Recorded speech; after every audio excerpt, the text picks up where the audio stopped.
여러분 안녕하세요. 지금 우리 국민들이 마음을 둘 곳이 없는 시절이 왔어요. 윤석열 대통령이 경우에 없는 비상계엄을 선포함으로써 지금 전국이 엄청난 소용돌이에 빠져 있고 대외적인 신뢰도도 많이 떨어져 있고 경제도 많이 안 좋아지고 있어요. 자, 그런데 이런 상황일수록 뭐 하늘이 무너져도 솟아날 구멍은 있다. 또 호랑이한테 물려가도 정신만 차리면 산다는 옛말이 있습니다. 우리 국민들은 그런 저력을 가지고 온 역사가 있기 때문에 이 위기도 잘 극복하리라고 생각이 들어요. 자, 윤석열 대통령이 그 비상계엄을 선포한 거에 대해서 이제 뭐 내란죄로 이렇게 뭐 수사가 진행이 되고 있는 상황인데, 뭐 제가 뭐 내란죄가 되겠느냐 안 되겠느냐 하는 문제에 대해서는 뭐 수사가 해봐야 아는 거니까 뭐 뭐라고 단정할 수 없지만 제 생각에는 뭐 오늘 말씀드리고 싶은 게 그게 본론은 아닌데 내란죄가 과연 되겠느냐 이런 생각도 사실 없잖아 의문이 있어요. 이게 내란죄가 되려 그러면 폭동이 선행이 돼야 되는데 국회에서 계엄 해제 요구 결의안이 통과되자 여기에 승복을 하고 군대를 원대 복귀를 시킨 다음에 비상계엄을 해제를 했어요. 해제를 했는데 아니 내란을 일으키고 국회는 물러나고 폭동을 일으킨 사람이 국회에서 계엄 해제 요구를 하기나 말기나 자기 쪼대로 가면 되지. 국회에서의 계엄 해제 요구 결의안을 받아들였다는 것은 헌법적 질서를 인정한다는 뜻 아니겠습니까? 예. 물론 뭐 국회 병력을 난입시킨 것이 타당했다는 얘기는 아니에요. 과연 그것이 내란죄라고까지 볼 수 있느냐, 폭동을 하고 국회를 물러나게 할 목적이 있었느냐라고 하는 부분에 대해서는 저는 의문이 있다 이 말입니다. 제 생각이에요. 자, 그거는 뭐 다음에 수사 결과가 나올 거고요. 그래서 이제 공지에 몰래 윤석열 대통령이 자 이렇게 담화를 발표를 했는데요. 뭐라고 했냐면 저는 계엄 선포와 관련하여 법적 정치적 책임 문제를 회피하지 않겠습니다. 이렇게 얘기했어요. 자, 요 워딩에 대해서 어떤 그 TV 패널이 아니 지금 대통령이 말이야 뭐 정치적 법적 책임을 회피하지 않겠다. 아니 자기가 죄를 달게 받겠다, 죄를 지겠다, 책임을 지겠다라고 말을 해야지 책임 문제 회피하지 않겠다라고 말하는 게 되는 것이냐 적당한 것이냐 이렇게 또 꼬집는 사람이 있어요. 아니 그러면 법적 정치적 문제를 회피하지 않겠습니다 하는 말이나 내가 책임을 지겠습니다 하는 말이나 뭐 차이가 있습니까? 나는 별 차이를 못 느끼겠는데 한번 물어 뜯으려고 시작하니까 오만 문제에 대해서 다 태클을 걸고 있어요. 자, 어쨌든 윤석열 대통령은 법적 정치적 문제를 책임을 회피하지 않겠다 이렇게 말을 했어요. 그 다음에 자 국민 여러분 저의 임기 문제를 포함하여 앞으로의 전국 안정 방안은 우리 당에 이름하겠습니다. 전국 안정 방안, 혼란스러운 전국의 안정 방안을 정부와 이제 여당에게 맡기겠다 이런 뜻이에요. 그 다음에 향후 국정 운영은 이제 향후 국정 운영할 국정하는 게 이게 바운더리가 워낙 넓단 말이에요. 너무너무 넓어요. 뒤에 설명하겠지만 향후 국정 운영은 우리 당과 정부가 함께 책임지고 해나가겠다. 그러니까 정부는 뭐 대통령이 조금 뭐 어려운 지경이 있지만 정부는 그대로 살아 남아 있잖아요. 국무총리를 비롯해서. 그 다음에 당과 함께 당이야 당연히 여당이니까 책임을 지고 나가게 해 나가도록 하겠다. 막 이런 말씀을 하셨어요. 그런데 이 말의 액면을 어떻게 받아들여야 하냐 문제가 좀 문제가 되는데요. 지금 대통령이 국민들의 인기를 상실하고 뭐 범법자로 몰리고 있는 상황에서 자기가 스스로 권한 행사를 대통령으로서의 권한 행사를 자제하겠다 이런 뜻이라고 보여지고요. 우리 헌법상 국무총리제를 두고 있잖아요. 헌법에 어떻게 되어 있냐 하면 국무총리는 대통령을 보좌하여 행정각부를 통할한다 이렇게 되어 있어요. 돼 있고 각부 그 행정각부 장관이나 국무위원을 선임할 때는 임명할 때는 국무총리의 추천을 받도록 되어 있어요. 그래서 이게 이제 총리가 뭐 대통령 바지냐 아니면 총리의 권한을 실질로 해라 책임 총리제 해라 책임 총리제를 운영하면은 대통령의 권한 행사를 방지할 수도 있고 하는 여러 가지 장점이 있다. 그래서 총리를 실질적인 총리로 해라라고 하는 말이 많았고 그래서 박근혜 대통령도 위기에 있을 때 책임 총리제를 하겠다 뭐 이런 얘기가 있어요. 책임 총리제를 하겠다라고 했을 때 그것은 위헌은 아니라고 봐요. 원래 헌법이 대통령은 국무총리의 보좌를 받도록 되어 있고 국무총리는 행정각부를 통해서 대통령을 보좌한다 이렇게 되어 있기 때문에 현재 이 상황에서 국무총리를 뭐 책임제 형식을 운영한다고 해서 그건 뭐 위헌은 아니라고 봐요. 위헌은 아니라고 보는데 어쨌든 그 윤석열 정부는 자 내가 지금 인기도 없고 뭐 물러나야 될 입장이 있고 탄핵도 당할 위험도 있으니까 총리가 이렇게 권한 행사를 하고 해오면은 나는 토달지 않겠다. 더 이상 내가 토달지 않겠다. 라고 하는 각오가 있다고 보여지고요. 그러나 대통령에 대해서 반드시 해야 되는 권리 행사는 있을 수 있어요. 반드시 대통령만이 할 수 있는 그거는 국무총리가 대신할 수가 없는 거예요. 우리가 세상을 살다 보면 보기 싫은 사람도 봐야 될 때가 있고 보고 싶은 사람도 못 볼 때가 있고 가고 싶어도 못 가는 곳이 있고 가기 싫어도 가야 하는 곳이 있지 않습니까?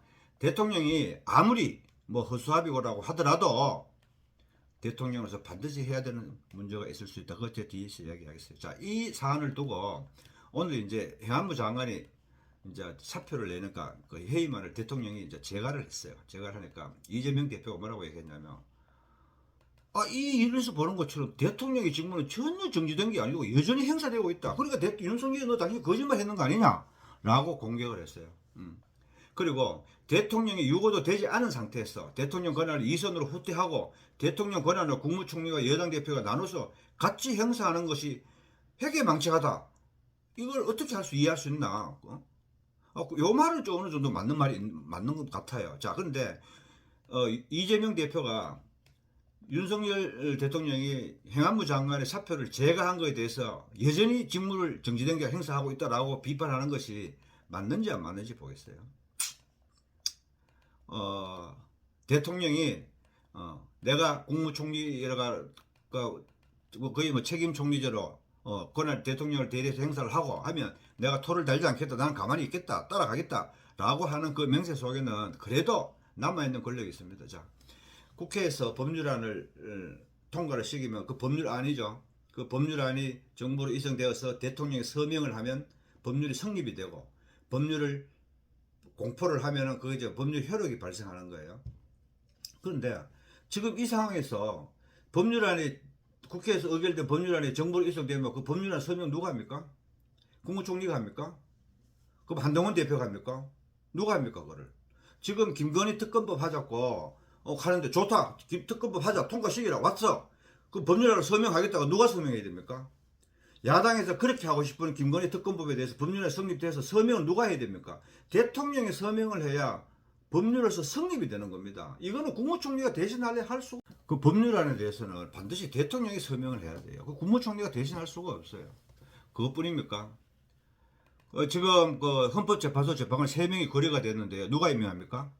국무총리가 헌법재판관을 임명합니까? 안 됩니다. 대법관이 만약에 임명해야 되는 사안이 발생하면 누가 임명합니까? 대통령이 해야 됩니다. 그 국무총리가 대신할 수 없는 겁니다. 그러니까 대통령이 내가 국정에 관여하지 않겠다. 총리에게 국정 운영 이임하겠다라고 해도 그래도 썩어도 준치라고 반드시 대통령이 해야 되는 사안이 있습니다. 그거는 대통령이 이걸 할 수 없습니다. 그리고 가사 예컨대 이번에는 뭐 비상계엄을 선포할 수 있는 상황 요건 되지 않는다. 준전시 상태가 아니다. 라고 해서 이제 위원이다 이렇게 얘기하는데 자 그러면 진짜로 비상계엄을 선언해야 되는 선포해야 되는 상황이 발생하면 그건 누가 선포합니까? 옛날처럼 제주 4.3 사건이나 여수 순천 반란 사건처럼 비상계엄을 선포해야 되는 진짜 상황이 발생하면 그때 비상계엄을 누가 선포를 해야 됩니까? 국무총리가 합니까? 한동훈이가 합니까? 택도 없는 소리예요. 뭐 헌법을 알고 하는 소리입니까? 그거 대통령이 해야 돼요. 대통령이 아무리 힘이 없어도 내가 국정에서 손을 떼겠다라고 해도 대통령으로 남아있는 이상 반드시 대통령이 해야만 하는 안이 있습니다. 이것까지는 대통령이 포기하면 안 되죠. 그야말로 그걸 포기하게 되면 포기하라고 얘기하면 그거는 국회를 물러나게 하는 행위죠. 자, 야당도 문제가 많아요. 그 행안부 장관이 그렇게 싫다면서 이태원 뭐 사건이 있으면서 탄핵 소추했잖아요. 근데 헌재로부터 기각 당했잖아요. 그렇게 싫어하는 사람 탄핵 소추까지 했던 사람 사표 내는데 그거 제가 해주는데 해줬다고 니 뭐 아무것도 안 한다 해놔놓고 왜 끄떡대는데 라고 비판하면 안 되죠. 그렇지 않아요? 그래서 이재명 대표가 뭐 이런 식으로 국민들을 선동하는데 그건 잘못입니다. 그건 말이 안 됩니다.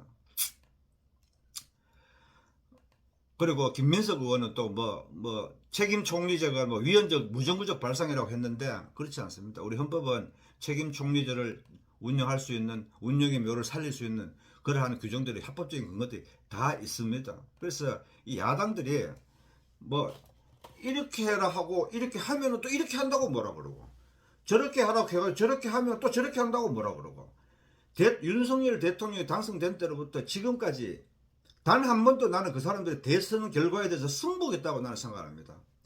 끊임없이 대통령 탄핵 끊임없이 최선의 공격이 최선의 방어다라고 전략에 따라서 거짓말도 100번을 하면 진짜가 된다 하는 전략에 따라서 끝까지 대통령과 행정부를 물고 늘어졌습니다.